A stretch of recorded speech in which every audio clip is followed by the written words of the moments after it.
Selamat pagi Bapak Ibu. Terima kasih Pak Agung untuk waktunya. Kami sebenarnya di Indomaret itu kalau kita setiap pagi ada namanya SOP atau istilahnya ya kita pukul briefing lah atau morning coffee bahasa kerennya. Nah di mana kita ada yingnya Bapak Ibu. Jadi nanti saya kalau sebut UMKM Kota Malang, Bapak Ibu kepalkan tangan. Luar biasa. Bisa ya Bapak Ibu? Bisa. Ya, kita coba. UMKM Kota Malang Luar biasa. Oke, sekali lagi yang semangat.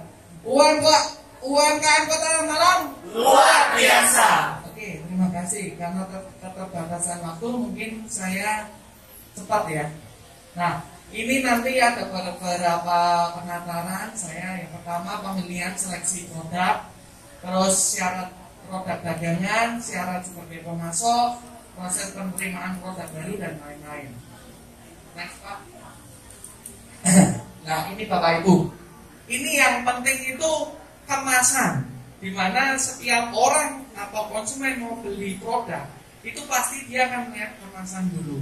Nah syarat mutlak kita di Indomaret itu harus kemasannya apa? Yang rapi, yang higienis, yang modern. Nah, 3 hal ini penting Bapak Ibu. Kalau kemasannya udah bagus, tapi nggak modern, nggak ngikutin perkembangan zaman yang sekarang, ya kita juga ketinggalan.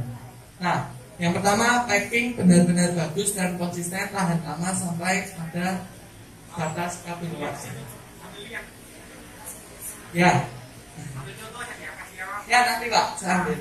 Terus berikutnya ukuran fisik harus benar-benar sesuai dengan kemasan. Misalnya Bapak Ibu, ini saya sering jumpai 100 gram, tapi pada waktu kita timbang itu cuma 90 gram. Oh ya Pak, maaf Pak, karena naiknya harga, saya mau naikin harga tapi nggak saya info Pak, jadi kemasannya saya kurangi. Itu salah Bapak Ibu. Jadi kemasan itu harus sesuai, beratnya bersih 100 gram ya harus 100 gram. Kalau di bawah itu nggak boleh. Nanti kalau ada sidak yang kena saya Indomaret yang kena. Nah, berikutnya membuat suatu produk baik yang dikonsumsi sendiri atau dijual. Mau atau tidak mau ya tergantung dari kita sendiri Bapak Ibu. Ya, jadi kalau kita produksi sesuatu enak nggak ya ini? Wah kok nggak enak ya, asin ya. Wah tapi kita buang nanti saya rugi Pak. Ya harus tak jual loh ya. Nah itu hati-hati. Karena kalau prinsipnya UMKM, wah ini gagal ini. Tapi kalau saya buang, rugi saya Pak, tak jual. Nah orang beli, sudah makan kok nggak enak ya, asin ya, pahit ya, kok nggak seperti biasanya. Dia nanti akan meninggalkan kita Bapak Ibu. Nah itu hati-hati yang perlu diperhatikan. Berikutnya Pak, nah ini contoh-contoh kemasan aja. Nah ini salah satu kita kerjasama dengan Lapindo. Kalau dulu kemasannya nggak kayak gini Bapak Ibu. Betul ya Bu ya. Kemasannya itu warnanya biru gelap. Sampai saya, waduh kok kemasannya kayak gini. Akhirnya kita coba edukasi, kita ngobrol, kita diskusi. Jadilah seperti ini Bapak Ibu. Kita dulu main coba 3-5 toko dulu. 3 sampai 5 ya, bukan 35. 3 sampai 5 toko dulu. Ternyata ini banyak orang yang beli. Karena apa? Orang beli untuk oleh-oleh. Harganya pun segini 10.000 Bapak Ibu. Betul ya Bu ya? 10.000 ya Bu. Jadi ini kalau istilahnya ada orang yang pulang ke Malang, dia akan beli ini nih di toko Indomaret. Jadi ini seperti oleh-oleh khas Malang sekarang. Jadi ini beli, kalau orang dalam mungkin bilang ngalusi buat oleh-oleh. Ini cuma 10.000 Bapak Ibu. Nah ini salah satu edukasi kita juga ke supplier untuk pembuatan kemasan yang lebih menarik. Ini juga private label kita. Oke Pak, selanjutnya Pak. Nah ini sama, selanjutnya Pak. Nah ini yang penting Bapak Ibu, ini yang sering terjadi kesalahan. Produk aman dikonsumsi, tidak mengandung zat untuk yang berbahaya. Jadi di sini kan ada food grade. Jadi kalau Bapak Ibu mau pakai pengamet itu diperkenankan, tapi hati-hati ada beberapa pengawet yang tidak diperkenalkan di obat, di produk. Misalnya nih kue kering itu kan ada silika. Silika itu banyak banget Bapak Ibu. Nah, pemilihan brand atau merek silika, hati-hati, tidak sembarangan ini. Ini banyak yang teman-teman UMKM pokoknya pergi ke toko kue, saya mau beli silika Pak. Oh ya, ini dibeli. Yang paling murah Pak. Hati-hati Bapak Ibu, karena itu ada beberapa silika yang tidak standar atau tidak diperkenankan. Kedua, produk harus higienis. Seringkali produk UMKM, mohon maaf ini rambutnya banyak. Jadi di kemasan itu beberapa itu ada rambutnya lah. Kadang, mohon maaf, keripik tempe ada lidinya, bitingnya. Nah itu sering itu Bapak Ibu. Nah itu hati-hati yang seperti itu. Pernah saya jumpain, saya beli produk keripik pisang. Itu saya juga nggak tahu kenapa kulit pisangnya bisa masuk ke dalam situ Bapak Ibu. Nah itu hati-hati. Jadi produk itu harus higienis. Terus syaratnya juga kita di kemasan harus ada nama produsen atau pembuat. Siapa pembuatnya. Terus komposisi produk, jangan lupa keripik tempe, tapi bahan bakunya adalah tepung, telur, margarin. Tempenya nggak ditulis. Pisang ditulisnya tepung, gula, margarin. Pisangnya nggak ditulis. Nah itu hal-hal yang mendasar, tapi kita pasti akan tolak itu Bapak Ibu kalau di kemasan nggak ada.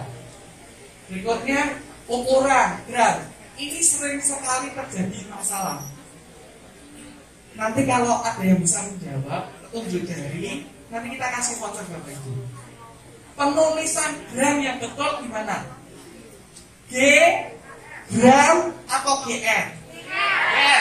Itu yang bisa tunjuk jari. Itu saya gaji coklat. Jangan Pak. Ibunya itu apa Bu? G. Ya, betul Bu. Oh iya sini ya. Nah, ya nanti yang sini. Ya. Nah, betul. Penulisan yang benar adalah kalau 100 gram ditulisnya 100 gram atau 100 G. Kalau Bapak Ibu tulis 100 GR itu salah. Gede rumongso itu salah. Liter 1000 liter boleh atau 1000 L. Kalau 1000 LP salah itu. Nah, itu yang hal-hal yang mendasar. Neto, NETTO, ditulisnya NETO, itu salah, nggak boleh. Berat bersih ya ditulisnya berat bersih, bukan berat bersih. Pak, cuma hal sama kawan, masa ya disalahkan? Itu salah Bapak Ibu, itu nggak boleh itu. Itu hati-hati. Terus ada juga MUI, ini yang terbaru. Jadi kita himbauan dari pemerintah juga bahwa produk itu harus ada MUI-nya. Barcode, kalau Bapak Ibu tidak ada barcode, kita Indomaret bisa bantu buatkan barcode. Nanti setelah barcode itu jadi kita kasih Bapak Ibu tinggal perbanyak sendiri. Tetapi barcode yang dari Indomaret belum tentu bisa dipakai di kompetitor yang lain. Misalnya Bapak Ibu mau main di Layang Superindo, belum tentu bagus kita kebaca di sana. Mau main di misalnya di Avan atau main di tempat lain belum tentu bisa. Jadi barcode itu penting banget. Apalagi era modern ini kita nggak mungkin kalau nggak pakai barcode. Selanjutnya izin usaha atau PIRT minimal. Terus kode produksi. Harganya kompetitif ya Bapak Ibu, bukan harga yang murah tapi kualitasnya jelek. Enggak, kita mintanya adalah barang yang harganya kompetitif. Jadi kualitasnya bagus, harganya juga masuk. Seperti itu. Nah, ini poin pentingnya agar selalu menjaga konsistensi yang tadi disampaikan Ibu Sofi juga. Betul Ibu Bu. Lanjut Pak.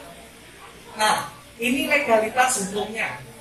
Jadi yang pertama itu setiap pangan olahan baik yang diproduksi dalam negeri ataupun diimpor untuk diperdagangkan dalam kemasan eceran wajib memiliki izin edar. Ini yang tadi Pak Agung sampaikan juga. Terus yang kedua, minimal harus ada IRPP atau PIRT. Pak, saya nggak punya BP POM, oke nggak apa-apa. Tapi minimal harus punya PIRT. Tapi kalau nggak punya PIRT pasti nggak bisa. Karena itu izinnya sudah ada legalitas. Yang ketiga ini yang terbaru, kita diminta untuk ada MUI. Pak, saya nggak ada MUI-nya, tapi saya lagi proses untuk pengajuan MUI. Kita bisa bantu Bapak Ibu. Dalam arti produk kita main dulu sambil jalan. Pastinya Bapak Ibu kalau sudah mengajukan ke MUI kan ada surat pengantar tuh. Oh, ini lagi proses untuk pengajuan. Seperti itu. Wajib nggak Pak? Wajib. Seperti itu. Karena ini kita regulasinya dari pemerintah. Oke, selanjutnya. Next Pak. Nah, ini syarat sebagai pemasok atau supplier kita. Membuat usulan kerjasama dengan kami, terus bersedia melakukan evaluasi penjualan. Jadi kalau masuk di tempat kami, bulan 4 kita akan evaluasi Bapak Ibu. Terus melengkapi form, terus komitmen, ya tadi seperti yang disampaikan Bu Sofi, pemenuhan order, terus jadwal pengiriman, sistem pembayaran. Jadi Pak Agung kan juga nanyain, Pak pembayaran, betul ya Pak? Jadi jangan takut Bapak Ibu, kita kalau kerjasama dengan Indomaret, nggak mungkin Indomaret nggak bayar. Pasti kita bayar. Kalau nggak bayar, nanti kontak ke Pak Agung, dibayarin Pak Agung. Nggak, pasti kita bayar. Terus untuk biaya, Pak, listing fee, apa istilahnya biaya masuk ada nggak? Untuk UMKM kita nol, gratiskan. Itu apa namanya? Janji dari manajemen kami Bu. Jadi tidak ada biaya sepeser pun, hanya biaya pembelian materai untuk pengisian dari data supplier. Jadi listing fee atau biaya masuk sekali lagi saya sampaikan no, free, tidak ada sama sekali. Jadi seandainya nanti sampai ada, saya info aja, nggak mungkin. Itu jaminan manajemen kami Bapak Ibu. Kalau pabrikan masuk di tempat kami, satu produk 20 juta. Satu produk. Tapi kalau UMKM masuk 3 produk, 4 produk, free, gratis. Tidak dipungut biaya Pak. Oke Pak, selanjutnya Pak. Nah, ini sistem pengiriman kami ada 2 macam Bu. Kalau punyanya Bu Sofi ini namanya BKL, barang pengiriman langsung ke toko. Jadi Bapak Ibu nanti melakukan kiriman ke toko langsung. Yang kedua sistemnya adalah pengiriman ke DC, ke Jalan Maijen Suwono Bapak Ibu. Itu DC kami atau gudang kami. Next Pak. Nah ini proses penerimaan barang baru. Sama, cuma UMKM bersedia membuat surat penawaran, sampel produk, mengisi data supplier, analisa, dan lain-lain. Next Pak. Nah ini kendala yang dihadapi saya Pak, Bu. Biasanya UMKM gagal di tengah jalan karena tidak bisa menjaga konsistensi produk, terutama kualitas barang. Seperti yang tadi saya sampaikan, kalau mau naik harga, tinggal diinfo ke kami. Atau Bapak Ibu nggak mau naik harga, diturunkan gradasinya. Bapak Ibu kalau sekarang beli itu jualan bungkusnya itu jualan angin. Lihatin aja, kemasannya bosnya minta ampun. Tapi isinya, semakin lama semakin dikit itu Bapak Ibu. Ya karena persaingan bisnis, nah itu strategi. Jadi harga nggak dinaikkan, gramasinya yang diturunkan. Tapi Bapak Ibu harus info ke kami, karena apa? Karena saya harus mengganti deskripsinya. Misalnya dari 100 gram jadi 90, saya harus ganti. Kalau Bapak Ibu nggak ngomong, nanti jadi masalah di tempat kami. Terus kalau saya misalnya order, ya jangan info. Mohon maaf Pak, ini lagi punya gawe saya Pak, nggak bisa ngirim Pak saya Pak.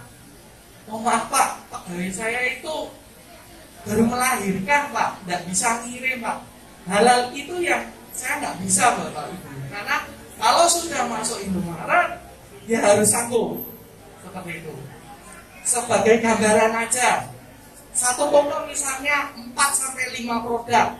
Kalau Bapak Ibu mainnya 100 toko aja, kalikan, mampu nggak untuk dananya atau modalnya? Seperti itu gambarannya aja Bapak Ibu. Terus untuk kontinuitas supply barang, ya tadi bahan bakunya harus jelas, jangan belinya nggak jelas. Itu penting Bapak Ibu, karena ya apa ya istilahnya, karena kalau dari awalnya aja nggak jelas, bahan bakunya nggak tahu, kadang beli si B, kadang beli si A, kadang beli di mana, itu hati-hati, karena itu kualitas produk harus tetap kita jaga, tenaga kerja, modal dan sebagainya. Ya mungkin dari saya seperti itu Bapak Ibu. Nanti lebih lanjutnya masih ya Pak ya. Kalau ada nanti yang mau ditanyakan juga ada forumnya sendiri. Ya, terima kasih. Terima kasih. Beri aplaus dulu untuk Pak Budiran. Jelas kan ya? Izin itu wajib. Ya. Kalau tadi disampaikan mungkin kalau BPOM butuh waktu minimal PIRT. Ya. Kalau punya PIRT harus punya INB, ya toh? Nah, kalau punya sertifikat halal pasti Bapak Ibu sekalian punya dari mana pemasoknya,